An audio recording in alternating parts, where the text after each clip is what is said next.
Hi, everyone. We are here for the Love Prescription podcast. I'm Dr. Colette Sinclair. And I am Dr. Michelle Dexter. Welcome. We are integrative psychologists. Michelle Dexter specializes in sexology, and I specialize in all things related to cellular nutrition. Today we have a very special topic in mind, which is mismatched libido. And I was sharing with Colette before we started that in my line of work, that is the number one issue why people will go to sex therapists or relationship counseling or something of that ilk. Or even if it's not number one, it definitely is in the top three. So we figured this would be very germane. Yeah, well, we definitely want to talk about issues that are relevant. And I know that personally and professionally, that's an issue that comes up. Yes, absolutely. So being integrative psychologists, we always like to look at things through the lens of body, mind, spirit. Mm-hmm. So if we can approach libido looking at that pie, with those slices of body, mind, spirit, then it makes sense that we would start with the biology. Mm-hmm. Now, from a biological perspective, we are going to see some changes in libido that are going to happen with time, and that can be okay. Sexuality evolves with the lifespan, and that can be okay.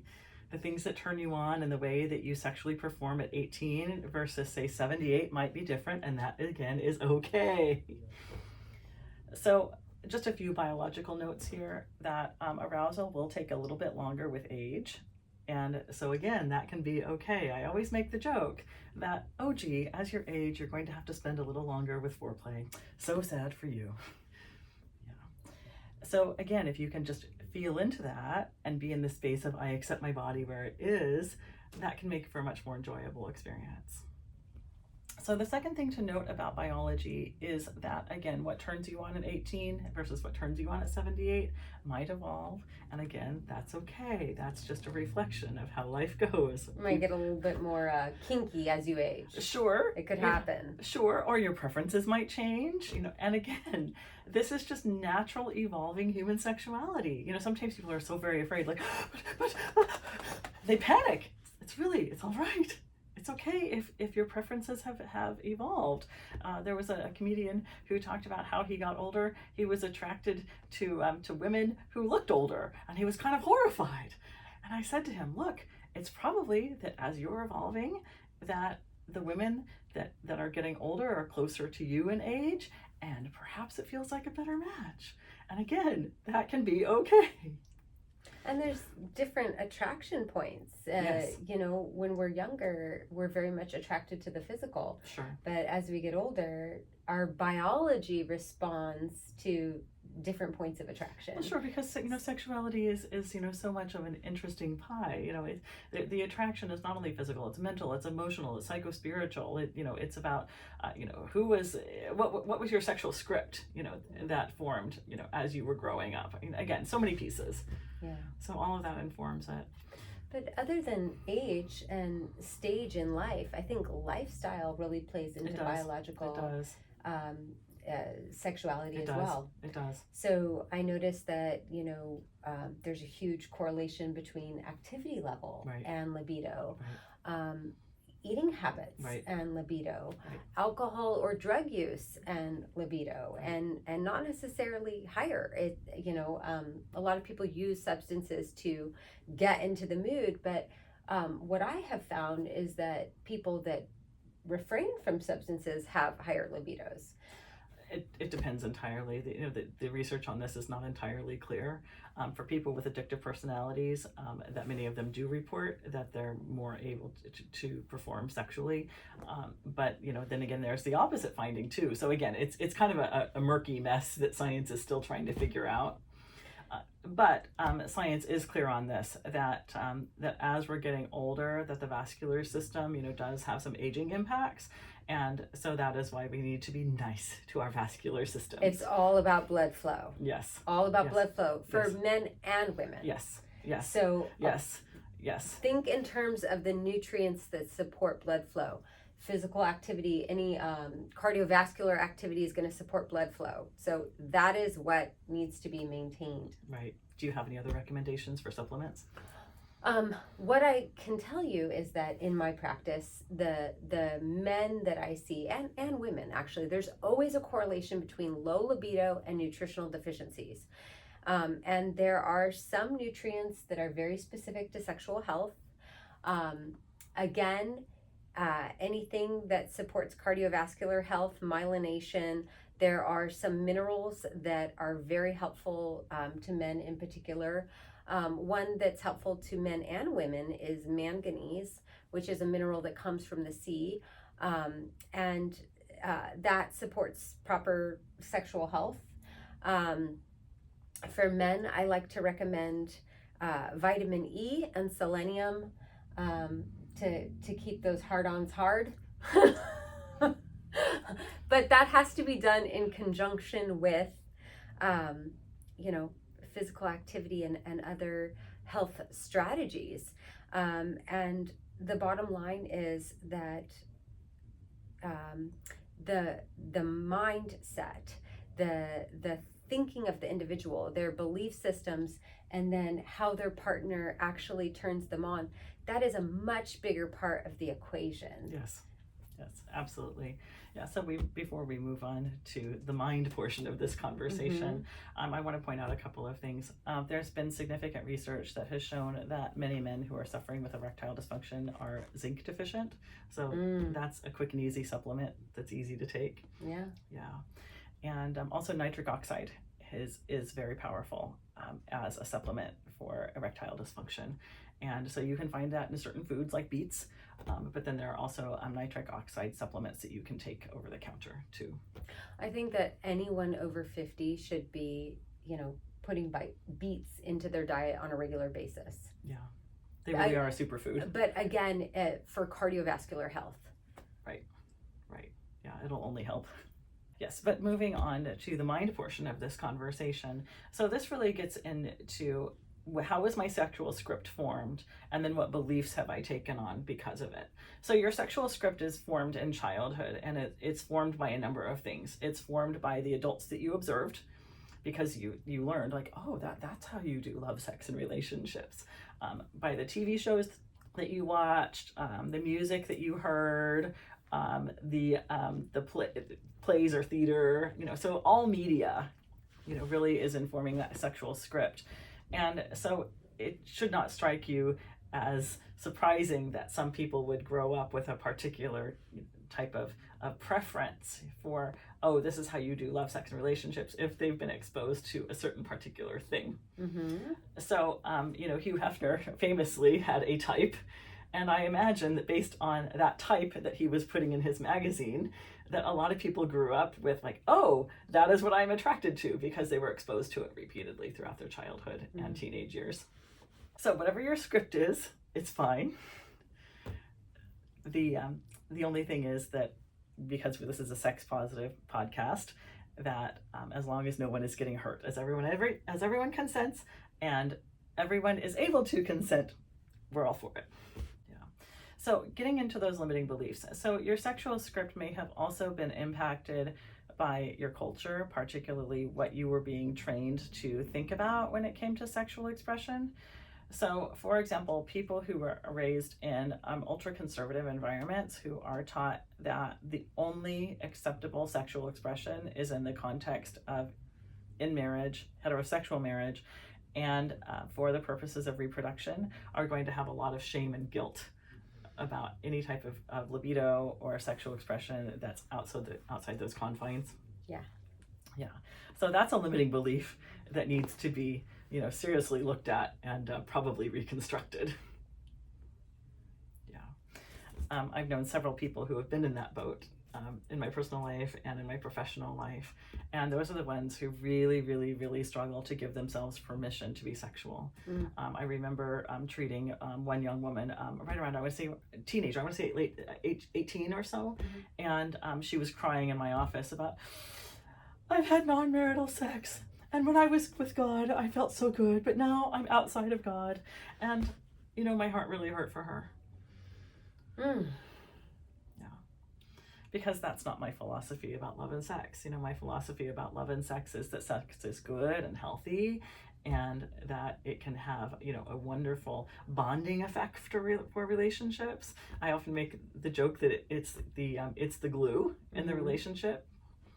Yeah, it's also the balm. It can soothe a lot of hurts too. Not that I'm saying that we should, solve problems with sex, but I am saying that it can help. I think make-up sex goes a long way. It can, and I'm not saying that should be the tool every time. Just to open the communication. Right. I think is very important. Right, exactly. So I'm just saying that, if that's a tool that is helpful on occasion, great. Yeah. But getting back to my example of this 18-year-old young woman, I mean, I really, really felt for her, and I really had to explain to her about really seriously considering the functions of sexual expression in her life, because she was a healthy young woman. She wanted to be having sex with this guy, and the only reason why she felt so bad is because her parents and her church said that it was wrong. So I think there's also a lot of cultural stuff that goes on in the United States about women especially being told that you need to be a good girl, and you need to be modest. And I realized that that's not probably a large portion of the population, but a significant enough portion of the population that it needs to be addressed. Definitely. I think in general, females, their sexuality has been suppressed for, centuries. Right. Centuries. Right. It's just another way to disempower and control women is to limit our sexuality. Sure. And the science on this is very, very clear that women experience the same level of libido as men. And the science is also clear that women have greater capacity for pleasure. Yes, and that is another fun biological fact. Yes.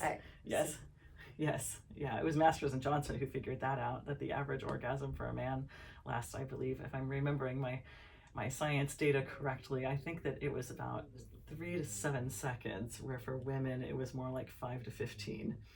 Seconds? Yeah, seconds. That's how long the peak of an orgasm lasts. Yeah. I wonder what the data says now. I don't know. I mean, obviously, Masters and Johnson have both passed on. I was thinking more minutes. Oh, okay. Like 7 to 15 minutes. Okay. All right. Well, that would sustained orgasmic pleasure. I think that would have to include afterglow. Really? Yeah. Because Masters and Johnson were very, very clear about how they measured arousal biologically. That it looks kind of like a slow kind of arousal, and then you get to the plateau, and then you get to the peak, which is the orgasm, and then it's just kind of like a slow release, but it takes a lot less time. But this research was being done in the 70s. 60s. 60s. I mean, late 60s. 60s, yeah. Okay. Yeah. So, and at that time, this research was super taboo. Oh, it was, yeah. But we have since had the sexual revolution. Like, right. I wonder what the data would show now. That would be a fascinating question. But apparently the field of sexology has decided to be answered that question, and we don't need to delve into it anymore. It's ridiculous. Well, there's always more to be discovered. Well, of course. And so, the research continues, but in a more nuanced way. Yeah. They're not doing so much like the Doppler effect type of stuff, measuring blood flow.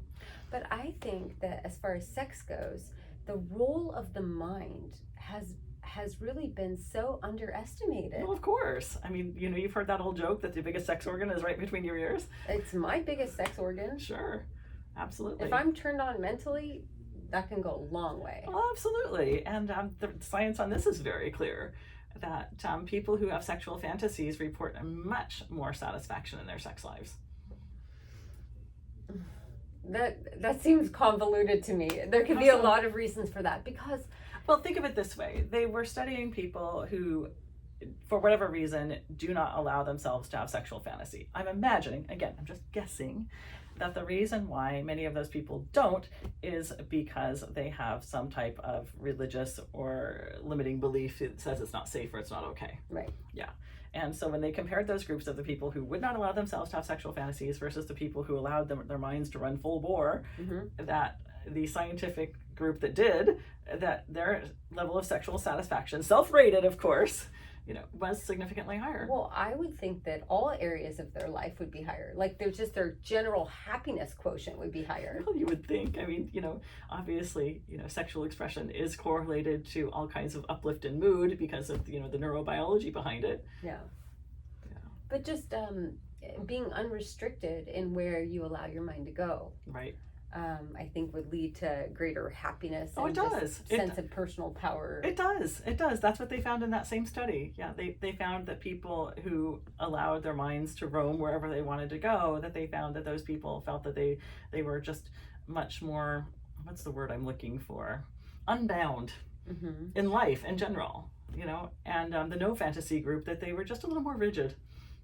So what do you think are some good strategies for people to get turned on mentally? So number one, give yourself permission. There was a joke I heard that made me laugh. Now this is obviously from the era of televisions, being big boxes. Sex on television can't hurt you unless you fall off. Yeah. So yeah, that you can be ethical in your approach to this. So I realize that porn can be very, very, very controversial, and I realize that it can have some negative or detrimental effects. However, I am going to go on record saying that for people who are of age and who want to be ethical and responsible consumers of pornography, that can be a way of stoking the flames of desire. So when I'm saying ethical and cognitive consumption of pornography, I'm talking about things like, okay, we're not going to watch snuff porn. You might actually want to choose a company that's more ethical. There are actually ethical porn companies that are woman-owned and woman-focused. And one of them even has a logo, something like, for nice people with nice minds, or something like that. And appreciating the actors for who and what they are, that they're sharing of their bodies with you. We can get more into that another day, but they are artists of types. Yes, yes, they are. And really, I mean, what I'm talking about when I'm talking about ethical consumption of pornography is participating in, this is a celebration of human sexuality. But there's so many other types of arousal. Oh, sure, of course. I mean, there's, teasing and the whole, anticipation. Right. There's novelty. Yes, novelty is good. That's another science fact that couples who are together over a long period of time, that they really, really are able to keep the sexual fire alive by doing novel activities. Yeah, the brain loves novelty. Yeah, my brain does. Yeah. So even going to a different place, having a daytime getaway or a weekend getaway, or just doing a different activity. Some people even like physically arousing activities, like going bungee jumping together. Yeah, so that can be a way. Well, the other thing about novelty is it keeps the brain healthier. Yes, longer. It does. Yes, it does. Saves off Alzheimer's if you're constantly working with new information. Learning new things. Yes, absolutely. Like I said, brains love novelty. Yeah. So shall we move on to the last part? Yeah. So mind, body, spirit. So talking about the spiritual component. Oh my goodness. So there's so many areas of this. Right. You could get into karmic relationships. Right. You could talk about compatibility of life purpose and life path. Right. You could talk about levels of consciousness and how people intersect in those, along those dimensions. Right. What do you think is most relevant?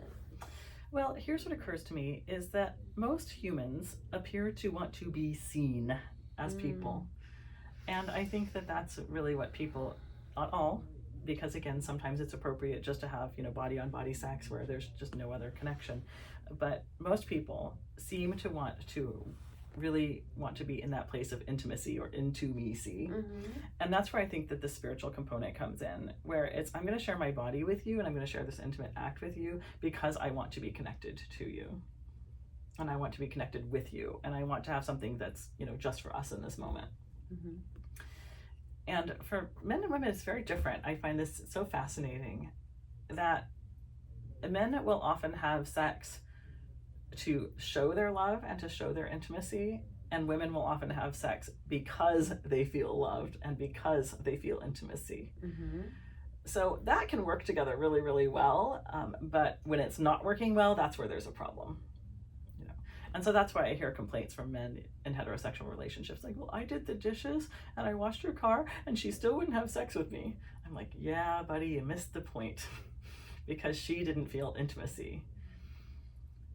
And then women who are like, but he just treats me like an object, like, you know, he just expects me to just be sexually available whenever he feels like it. Like, okay, well, again, you know, this can go together really, really well if it's working for the both of you. But we got to communicate our desires and our expectations. And so we have to throw out this notion of he or she should just know. That's never going to work. You know, we all have, again, a relationship script, we have a sexual script, and so we need to communicate that to our partners. Well, yeah, and then, you know, people can be better aligned. Right. You know, a man that wants to objectify his partner sexually might be better matched with a woman that is happy to be objectified. Right, because for some people, that's awesome. Yeah. Yeah. Yeah. But people so often are not willing to be honest about their needs and wants. And part of that, I think, is that they don't identify that ahead of time in a relationship for themselves. And then this fear of, you know, am I still going to be desired? Am I still going to be loved if I let this person know who I am, what I want, what I need from them, what I require to be happy? Right. Which is the definition of intimacy. You have to be able to share all of that stuff so that the other person can see you. Yeah, because otherwise, you know, how are you going to have a connection? So what do you think about timing in intimacy? Not necessarily timing in terms of rules around sex, but men's readiness to be seen, to be vulnerable with a woman, and how that relates to making love, and a woman's readiness to be seen and the depth that she's willing to show a man. You know what's so fascinating to me is that I see that so many people don't like themselves. I agree. Yeah. You know, and Louise Hay even commented on this. You know, she talked about how she just had a basic affirmation that, you know, you would just say something like, I like myself and I love myself. And she noted that most people would burst into tears when she asked them to say that. Yeah. I thought, wow, that's really, really fascinating. What's that about? So it seems to me that if you don't like yourself and you don't love yourself, how are you ever going to be vulnerable with somebody that you're asking to love you? So I'd say start there. Figure out where is that inner critical voice coming from? Is it a parent? Is it a teacher? Is it just a cultural voice? And try to do something about that. One of the therapeutic tools that we use is, trying to personify the voice. Mm-hmm. So one of my clients talked about, well, it looks like a doll of me, and it's on this shelf. It just like lives right here, and the doll just starts talking, and it'll say things like, "You stink. Nobody likes you." And so my client would learn just to do this to the doll, and knock it off on the floor and watch it shatter into 1,000 pieces. And then if the voice started going again, she would just knock it on the floor and knock it on the floor. And finally, I think we were able to make a little bit of progress where we could say, all right, well, now that the doll isn't talking so much, what do we want to replace it with? And I think there's something to be said with, look, we're not going to go to the opposite extreme, like everybody loves you and thinks that, you're practically perfect like Mary Poppins. But that we can go a step further that would feel more real, which is something like, I can love myself in this moment. I can choose to accept myself in this moment. Yeah. All humans are a bit messy, and I am one of them, and that can be okay. And I think that can make a little bit of difference. I like the use of the visual representation to help your client overcome that block. But I think one of the reasons that Brené Brown was so successful is she made the word shame a household topic. Sure. She brought that to, she brought that conversation to the table where people weren't willing to have dialogue about what their shame, was or is. Right. And the fact is that in the US, we very much have historically had a culture of shame. Oh, absolutely. Where it is built into our systems to drive down the consciousness of people by shaming them. Right. And the function for that is control. Right. We haven't celebrated, historically in the US, haven't celebrated autonomy or personal power is celebrated in some countries that have some evidence of being a little better evolved. And I'm very patriotic. I am also very matter of fact. So I think it's wonderful that so many people are starting to acknowledge how shame has suppressed their sexuality, they've started to deal with their trauma, whatever trauma it may be, whether it's through loss or something else, and are starting to show up a lot more authentically, in terms of owning who they are, what they want, you know, and kind of breaking this mold that has been prescribed to us. Absolutely. In my training, we talked about shame having 2 prongs. And one prong is that this is the appropriate prong of shame. If you have done something wrong, where you have harmed yourself or harmed another person, your shame is appropriate. And what it is doing is it's showing you need to change your behavior. So great, we can celebrate that. The other prong of shame is not yours and not appropriate. And that is cultural shame that's not yours, ancestral shame that's not yours, familial shame that's not yours, religious shame that's not yours, whatever, but it's not yours. And it's not helping you. And so when you recognize that it's inappropriate shame, to say, not mine, I'm not going to play in this sandbox anymore, and I'm going to go out there and I'm going to do something that feels affirming to me. Yeah. And if that's sexual shame, to say that's inappropriate, like, okay, well, you know what, guess what? I'm a sexual being, as all the other humans are. Okay, there's a few exceptions. Some people are asexual, but most humans are sexual. And if you want to express your sexuality in such a way that is affirming for you and anyone else who is involved, okay, you can let go of the shame. Because again, it's not harmful in that context. In fact, it's probably uplifting. So kind of coming back to, you know, this mismatch, this you know, couples having a mismatch in terms of desire and libido. If we're looking at mind, body, and spirit for alignment, I think where we should go now is, you know, if you have 2 dimensions, 2 out of 3 dimensions, or if you only have 1 dimension, how successful can the relationship be?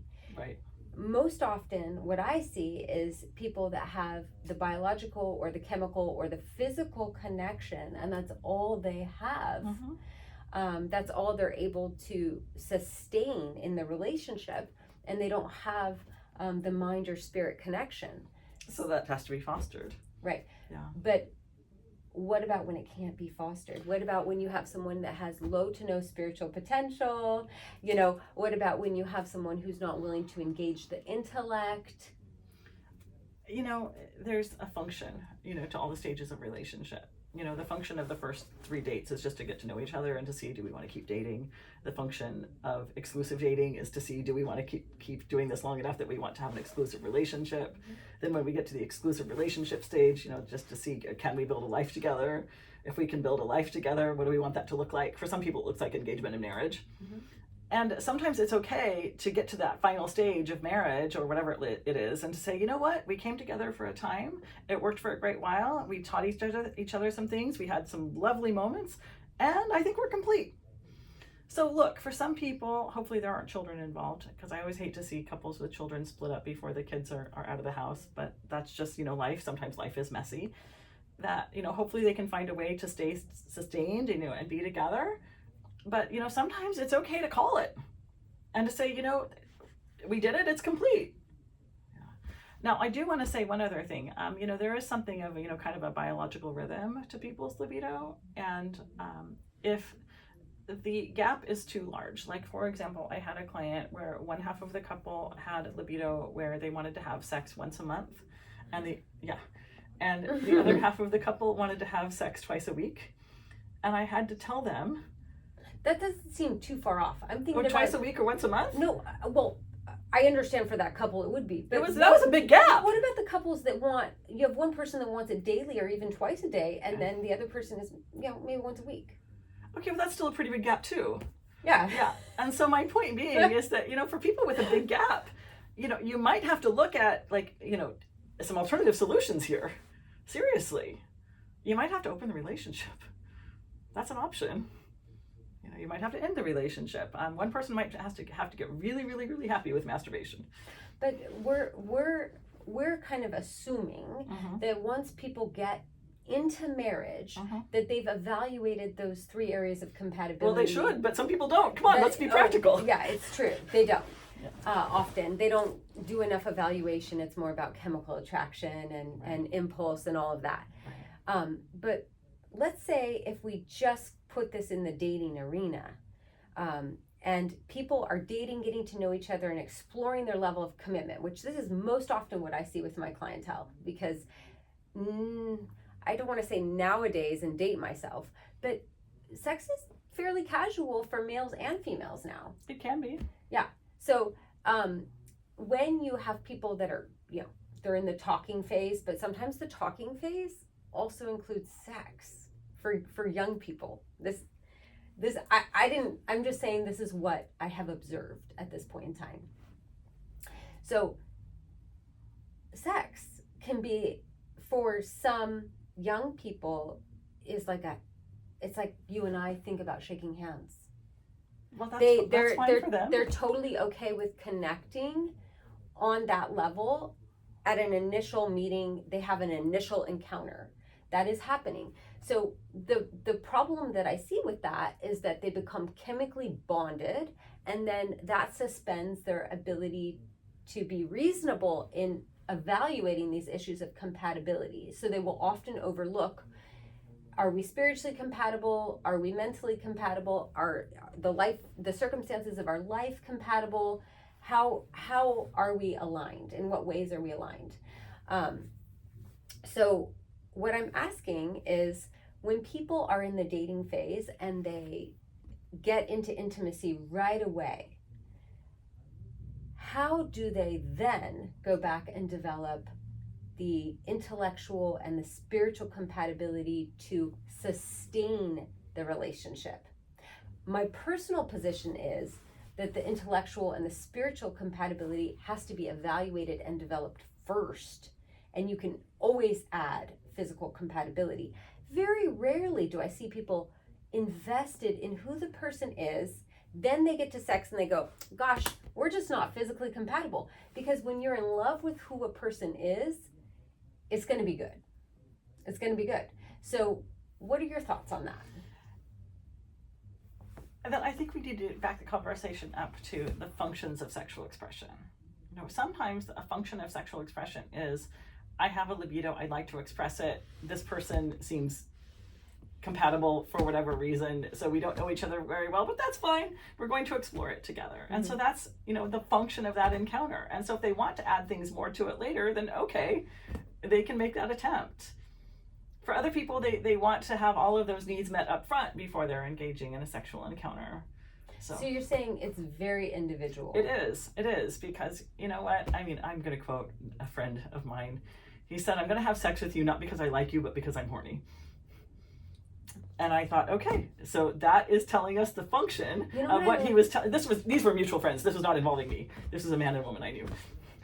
You know what I like about that? I like when people can be upfront and honest. I think that goes a long way. Yeah, it does. It does. So for him, in that moment, the function was, I'm horny. I like you enough. But when people have to manipulate and distort and to get their needs met first, now we get into the destructive realm. Yeah. And hence shame. Yeah. Unless they are a sociopath, and then they can't feel shame. And that's another conversation entirely. Yeah, I think to sum up, know yourself. Tell the truth about yourself. Yeah. Tell the truth about your needs, wants, and desires. Tell the truth about your script. Yeah. Ask for what you want. And if it's inappropriate shame, throw that out the window. Yeah. Oh, and honor your body. Honor your body. Yes. Evaluate compatibility on all levels. Yes. Don't be afraid to ask for what you want. Yes. Yeah. Don't be afraid to ask for what you need. Yeah. People are generally not mind readers. You have to tell them. You'd be surprised. Oh, shocked. This came from previous generations. This research study came out probably about 25 years ago. So, I mean, this is old data. But they surveyed a number of sex therapists, and they said, how many of the couples that you're treating have ever had an honest and open conversation about sex? You know what they said? About 2%. Oh my goodness. And I thought, these are people who've been married for 40 years, and they never talked about sex, ever. That's a problem. I think that in the last 25 years things have improved, but I was horrified to read that. Wow. Yeah, but again, when we look at the programming of another generation, right? Like, my parents' generation. Oh yes, yeah. You know, it's touching was taboo. Oh right, yeah. It's like, oh my goodness, you're showing your ankles. Well, that was more like 100 years ago, but yes. No, you're right. You're showing your knees. You're showing your knees. That was still Victorian about 100 years ago, but yeah, I get the point. No, that's my parents' parents. Yeah. But it was a lot like, the way a woman would gesture, or the way she would look at a man was very seductive. And now sex is just so overt. Yeah. Which may or may not be better. Yeah. I think a nice blend is the best. Well, balance. every culture has to figure this out for itself, and every generation has to figure it out for itself, and so, I think there's a lot to be said about, hey, try some experimentation. See what works for you. Yeah. If it doesn't work and you don't like it, don't do that anymore. I know that's simplistic, but really, I think for a culture like ours, that in terms of the ranking worldwide of how sexually liberal we are, Americans do not score terribly high. Yeah. Definitely, that's true. Yeah. Well, we certainly hope that this podcast is going to be informative and insightful, and raise the sexual awareness of everyone who listens to it. And we appreciate you joining us. Until the next time on The Love Prescription. Yeah. Bye, guys.